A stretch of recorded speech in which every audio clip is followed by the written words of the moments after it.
시편 139편 17절의 말씀 가운데 보니까 주의 생각이 내게 어찌 그리 보배로운지요 라고 이렇게 말하고 있습니다. 이사야서 55장 8절에서 9절의 말씀 가운데 보면 내 생각은 너희 생각과 다르며 내 길은 너희 길과 달라서 하늘이 땅보다 높음 같이 내 길은 너희 길보다 높으며 내 생각은 너희 생각보다 높으니라 라고 말씀하고 있습니다. 예레미야 29장 11절의 말씀 가운데 보니까 너희를 향한 나의 생각은 내가 안하니 재앙이 아니라 곧 평안이요 너희 장래에 소망을 주려 하는 생각이라 라고 말씀하고 있습니다. 결과는 분명합니다. 내 뜻대로 해야 됩니까? 주님의 생각을 따라야 됩니까?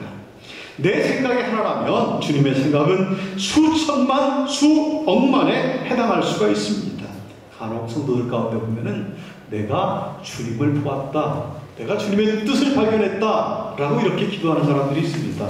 매우 위험한 것입니다. 우리가 저기 산에 가면은 큰 부처님의 상이 있잖아요. 서 있는 상을 보면서 발바닥을 만지고 전체를 다 보았다라는 것과 다를 바가 없습니다. 우리가 인간은 유한한 존재이고 하나님은 무한하신 분이기 때문에 우리가 하나님을 알았다라고 하는 것은 우리의 인간의 지혜만큼밖에 하나님을 알지를 못한 거예요. 그렇기 때문에 우리는 아무리 하나님께 능력을 받아도 겸손할 수밖에 없는 것입니다. 아무리 하나님의 은혜에 우리가 사로잡혀 있다 할지라도 우리의 부족함과 허물이 보여야 되는 것입니다.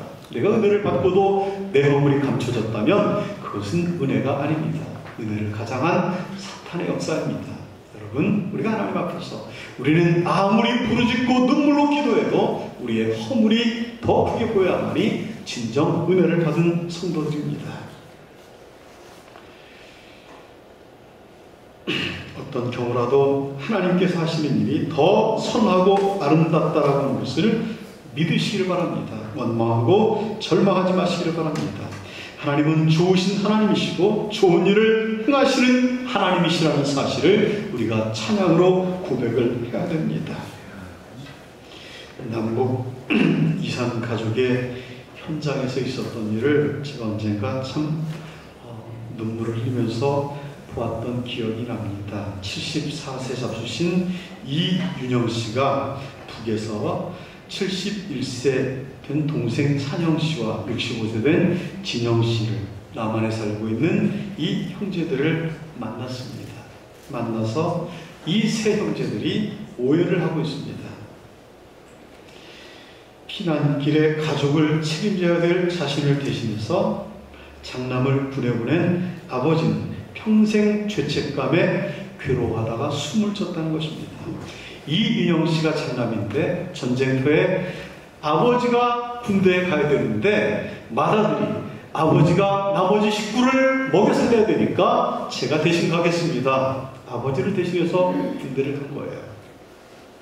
이 아버지는 자식을 보내고서 이 자식이 살아있을까 눈물을 흘리면서 죽는 날까지 자식 생각을 하다가 괴로워하면서 자책감에 숨을 거두었다고 합니다. 예수를 십자가에 못 박은 하나님 아버지의 마음이 그러한 마음입니다. 우리에게 죄를 맡기신 예수님의 마음이 그러한 마음입니다. 복주시기 원하지만 하나님의 마음을 깨닫지 못해서 고통 속에서 살아가는 우리들을 보면서 아파하고 슬퍼하는 하나님의 마음이 그러한 마음입니다. 끝까지 원망하지 마시길 바랍니다. 하나님은 좋은 것으로 자녀에게 주시기를 원하십니다. 마지막으로 우리는 무엇이든지 하나님께 구해야 됩니다. 15절의 말씀 가운데 보니까 우리가 무엇이든지 구하는 말을 들으시는 줄을 안즉 우리가 그에게 구한 그것을 얻은 줄을 또한 아느니라 라고 말씀하고 있습니다. 무엇이든지 구하는 바를 들으신다라고 하는 이 말씀에 주목하시기를 바랍니다. 기도하는데 특별한 항목만 정해진 것이 아닙니다. 어떤 것에 구애받지 말고 어떤 것도 안 된다라고 하는 생각으로 기도를 제한하지 마시길 바랍니다. 간혹 우리 성도님들 가운데 보면 목사님 저는 기도만 빼고 다 잘할 수 있어요 이렇게 말씀하시는 분이 있어요.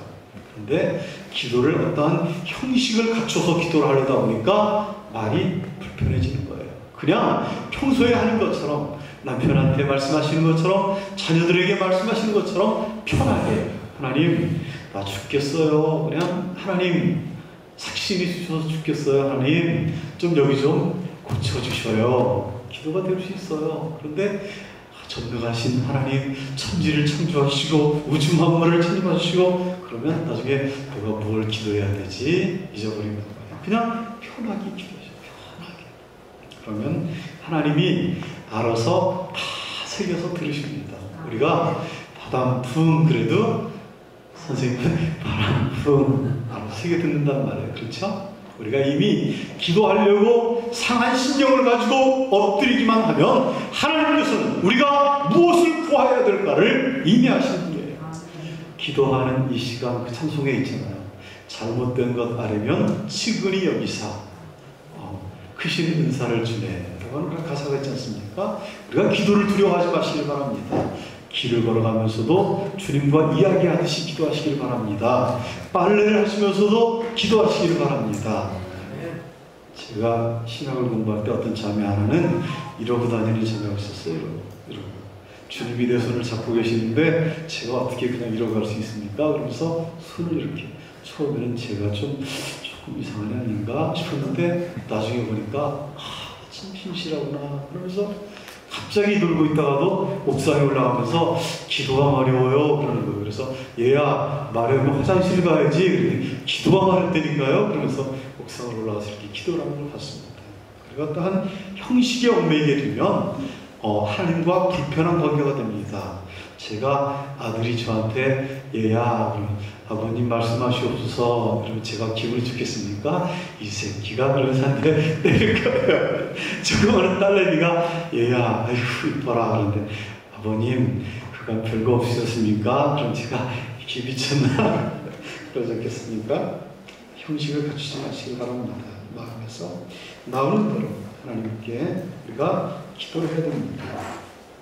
요한복음 14장 13절의 말씀 가운데 보니까 너희가 내 이름으로 무엇을 구하든지 내가 시행하리라 주님 말씀하셨습니다. 무엇을 구하든지 무엇이든지 구하면 주신다라고 한 것입니다. 단 한 가지 조건이 있습니다. 예수 그리스도의 이름으로 구하라고 말씀하고 있습니다. 하나님의 뜻에 맞게 구하라고 하는 조건이 있습니다. 하나님의 뜻에 합당한 기도를 드린다면 전능하신 하나님의 손길이 여러분들에게 임할 줄 믿습니다. 어느 추운 겨울날 다니엘 무디라고 하는 기도의 사람이 사랑하는 딸과 함께 공원을 산책했습니다. 얘야 미끄러우니까 아빠가 너를 잡아줄게 그랬더니 딸이 고개를 팍 흔듭니다. 3살 4살 먹으면 얼마나 애들이 막 혼자 하고 싶어 하잖아요. 나도 걸을 수 있어요. 이거 보세요 하면서 이제 싫다고 하는 딸을 뒤에서 걸음걸음 따라가고 있었습니다. 아니라 다를까 조금 지나가다가 눈길에서 엉덩방아를 짚고 말았습니다.